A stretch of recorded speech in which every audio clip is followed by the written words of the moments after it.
মুবিন আল্লাহ বারবার বলেছেন, কিন্তু ইন্টারেস্টিং বিষয় শয়তান সম্পর্কে কোনো আলোচনা নেই। শয়তান বিষয়টা এখন আমাদের কাছে অনেকটা বায়বীয় বিষয়ে পরিণত হয়ে গেছে। আজ থেকে 10, 20, 30 বছর পরের যে প্রজন্ম আসবে, আল্লাহ না করুন এমন না হয় যে তখনকার প্রজন্মের কাছে শয়তান বলতে জাস্ট একটা কাল্পনিক বিষয়, এটা অবাস্তব বিষয়, এরকম ধারণা না হয়। এখন যেরকম আমাদের অনেক মুসলিম ভাই বোন আছেন যারা বলে, আমার কাছে অনেক ধরনের মানুষজন আসেন। একজন পাওয়ারফুল পলিটিশিয়ান তিনি আসছেন কিছুদিন আগে, এসে বললেন যে ভাই আমি জিন জাদু বিশ্বাস করি না, জিন জাদু বিশ্বাস করি না। এখানে বিশ্বাসের জায়গাটা পরিষ্কার করা দরকার। একজন মানুষ তিনি আসলে কি মানসিক রোগী নাকি তিনি জিনে আক্রান্ত, এটা নিয়ে আমার সন্দেহ হতেই পারে এবং আমি এটা ডিনাই করতেই পারি না। আমার মনে হচ্ছে এটা মানসিক রোগী। আপনি যতই বলেন না এটা জিনে ধরা রোগী, আমি এটা ডিনাই করতেই পারি, কোনো অসুবিধা নাই, কারণ এটা আসলে কি সেটা ডায়াগনোসিস তো নিশ্চিতভাবে হয় নাই। সো এটা অস্বীকার করলে কিছু হবে না। কিন্তু যদি আপনি বলেন জিন বলতে কিছু নাই, আপনি যদি বলেন যে ব্ল্যাক ম্যাজিকের কোনো ক্রিয়া নাই, ব্ল্যাক ম্যাজিক বলতে কিছু নাই, তাহলে আপনার ঈমান নিয়ে প্রশ্ন উঠবে। বিকজ কোরআনে আল্লাহ তাআলা এগুলোর অস্তিত্ব আছে বলেছেন, আপনি সেটাকে অস্বীকার করেছেন। এখন যেটা হয়েছে সমস্যা, সেটা হলো আমরা এত বেশি বিজ্ঞান নির্ভর হয়েছি, সায়েন্সকে আমরা এখন খোদা বানায় বসে আছি, নাউজুবিল্লাহ। বিজ্ঞানকে আমরা এখন খোদা বানায় বসে আছি, কারণ বিজ্ঞানের আয়না দিয়ে আমরা ভালো মন্দ দেখার চেষ্টা করি, বিজ্ঞানের কষ্টি পাথর দিয়ে আমরা সত্য অসত্য নিরূপণ করার চেষ্টা করি। এটা হলো আমাদের সবচেয়ে বড় ভুল পদক্ষেপগুলোর একটা। বিনয়ের সাথে বলতে হয়, এটা আমাদের সবচেয়ে বড় ভুল ধারণাগুলোর মধ্যে থেকে একটা। আমাদের তরুণ শিক্ষিত একটা বড় অংশ আছে সমাজের, যারা এই ভুলটা নিজের অজান্তে করে ফেলছে। বিজ্ঞান কি কখনো সত্য অসত্যের মাপকাঠি হতে পারে? কেন হতে পারে না? আজকে বিজ্ঞান যেটাকে স্বীকার করেছে, 500 বছর আগে বিজ্ঞান কিন্তু এটাকে স্বীকার করে নাই, করেছে? আজকে যে জিনিসটা আবিষ্কার হয়েছে 500 বছর আগে যখন আবিষ্কার হয় নাই, তখন বিজ্ঞান কি ওইটার অস্তিত্বকে স্বীকার করতো? তাহলে এখন যেটার অস্তিত্বকে বিজ্ঞান অস্বীকার করছে, হতে পারে 500 বছর পরে বিজ্ঞান আবিষ্কার করবে, স্বীকার করবে। সো বিজ্ঞান কখনো সত্য অসত্যের মাপকাঠি হতে পারে না। হ্যাঁ, বিজ্ঞান আমাদেরকে ইনফরমেশন দেয়, সত্য আবিষ্কারে সাহায্য করে, সন্দেহ নেই, কিন্তু এটাই একমাত্র সত্য অসত্য আবিষ্কারের বা নিরূপণের মানদণ্ড হতে পারে না।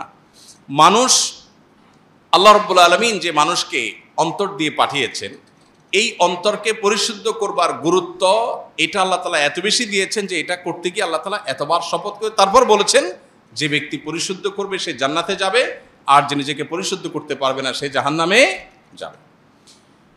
আল্লাহ রাব্বুল আলামিন আত্মশুদ্ধি বা নিজেকে সংশোধন করবার গুরুত্ব বোঝাতে গিয়ে কোরআন কারিমে আরেকটা আয়াতে আল্লাহ তাআলা বলেছেন, ইয়াউমা লা ইয়ানফাউ মালুন ওয়ালা বানুন ইল্লা মান আতাল্লাহা বিকলবিন সালিম। আল্লাহ বলেছেন কিয়ামতের দিন মানুষের কোনো সম্পদ অথবা মানুষের সন্তান সন্ততি, কার কত সন্তান, কার কত বংশধর, কার সন্তানরা কত শিক্ষিত, কত এডুকেটেড, কে কত রত্নগর্ভা মা, কে কত গর্বিত পিতা, এগুলোর কোনো কিচ্ছু আখেরাতে কোনো কাজে আসবে না। এই যে আমরা এখন ভাবসাব নেই, আমার 2 ছেলে কানাডা পড়ে, একটা আমেরিকা থাকে, আরেকটা লন্ডন থাকে, আরেকটা থাকলে লন্ডন যাইতো, আরেকটা থাকলে আরেক দেশে যাইতো, এরকম ভাবসাব আছে না সমাজে? প্রচুর পরিমাণ আছে। সন্তান নিজের কাছে নাই, সন্তান আরেক দেশে থাকে, কত বড় কষ্টের কথা, কত বড় দুঃখের কথা। আরেকজনের সন্তান হয়তো একটা ছোট কাজ করে, কিন্তু সকাল বিকাল সন্তানের মুখটা দেখে, কত শান্তি। কিন্তু দুর্ভাগ্য আমাদের, এমন এক পৃথিবী আমরা পেয়েছি যে পৃথিবীতে গর্ব করার বিষয়গুলো অনেক ক্ষেত্রে বেশ হাস্যকর হয়ে যায়। তো যাই হোক, এই যে সন্তান নিয়ে গর্ব বা সম্পদ নিয়ে গর্ব করি, আল্লাহ বলছেন ইয়াউমা লা ইয়ানফাউ মালুন ওয়ালা বানুন, তোমার সন্তানের গর্ব কিংবা তোমার অমুক অ্যাসেট আছে, তমুক অ্যাসেট আছে, এটাও আমার, ওইটাও আমার, এটা আমি কামাই করেছি, সেটা আমি করেছি। মানুষ গল্প দিতে শেষ। আজকাল যত মানুষ পাবেন, গল্প দেয়া মানুষ ছাড়া মানুষ পাওয়া খুব ডিফিকাল্ট হয়ে গেছে, খুবই টাফ। যাকেই পাবেন বসলে দেখবেন গল্প শুরু হয়ে গেছে। কি হয়েছে ভাই, এইখানে আমার একটা ফ্ল্যাট আছে আর কি, এই দোকানটা আল্লাহ দিছে আর কি ভাই, আমার কিচ্ছু না, আল্লাহ দিছে, এটা আমি দেখভাল করি আর কি ভাই, মালিক না, আমি নিজের মালিক বলি না। মানে ভাবসাব জাহিরেরও একটা মুনশিয়ানা আছে, মানে অহংকারও বেশ দারুণ ক্রিয়েটিভ উপায় আছে। এই বাড়িটা আমি দেখভাল করি আরে ভাই, আমি দারোয়ান আর কি ভাই, মালিক তো আল্লাহ আসলে। আহা, কত বিনয়, সুবহানাল্লাহ। কেন আপনার ইনফরমেশনটা না জানলে আমার কি ক্ষতি হইতো? আপনি আমাকে ইনফরমেশনটা দিয়ে কি উপকার করলেন? আপনি এই বাড়ির মালিকটা না জানলে আমার কি সমস্যা হইতো? কিন্তু যার কাছেই যাবেন, বসবেন, 5 মিনিট সুযোগ পাইলে, আর কিছু না পারলে বলবে অমুক এমপি সাহেব আমার তালতো ভাইয়ের খালাতো ভাইয়ের দোস্ত।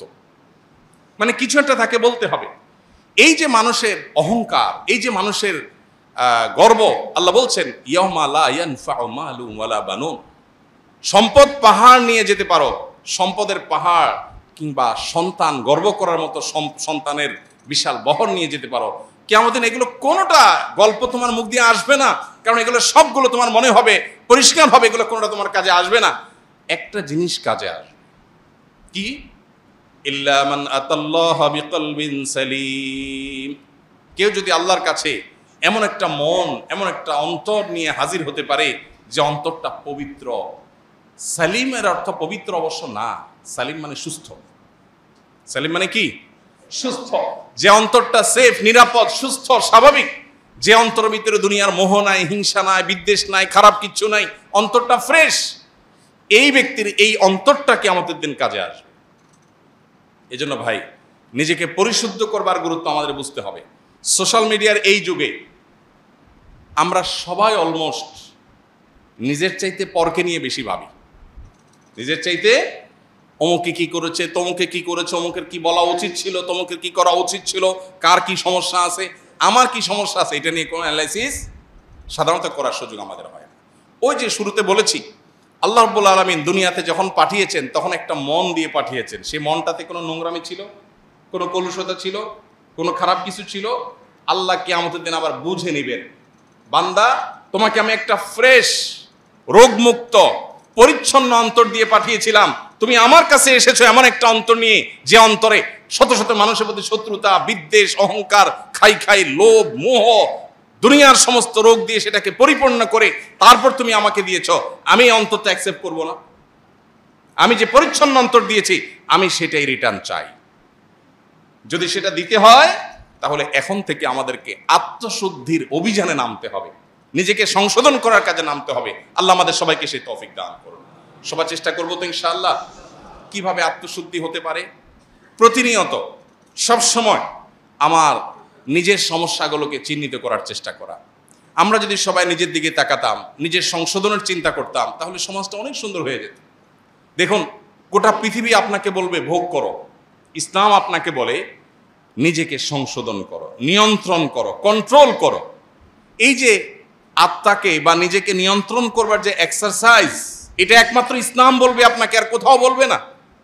ইসলামই আপনাকে বলবে কন্ট্রোল করো। আজকের পৃথিবীর প্রত্যেকটা বিষয়ের দিকে তাকালে আপনি দেখবেন আপনাকে শুধু ভোগের আহ্বান করা হচ্ছে। বিজ্ঞাপনী বিলবোর্ড কিসের আহ্বান করে? ভোগের। পত্রিকার পাতার বিজ্ঞাপন কিসে আহ্বান করে? ভোগের। গোটা পৃথিবীর যেদিকে তাকাবেন আপনাকে ভোগের আহ্বান করা হচ্ছে।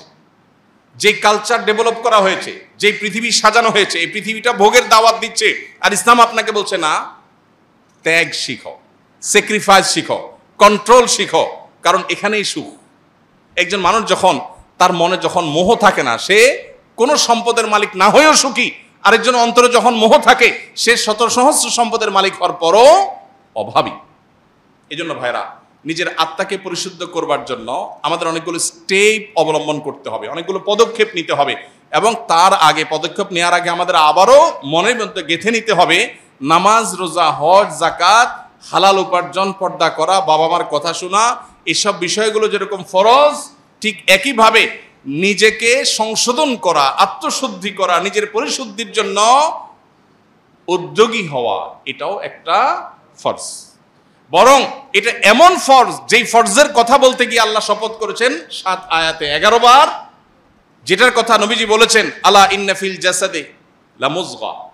মানুষের শরীরে একটা বিশেষ অর্গান আছে, একটা পার্ট, একটা অংশ আছে, ইদা সলুহাত, সেটা যদি ঠিক হয়ে যায়, সলুহাল জাসাদু কুল্লু, পুরো মানুষের বডিটাই ঠিক হয়ে যায়। ওইদা ফাসাদাত, সেই অর্গানটা, সেই শরীরের অঙ্গটা যদি নষ্ট হয়ে যায়, পুরো শরীর নষ্ট হয়ে যায়। আলা ওয়াহিয়াল কলব, নবীজি বলেছেন সেটা হলো অন্তর, আর কিছু না।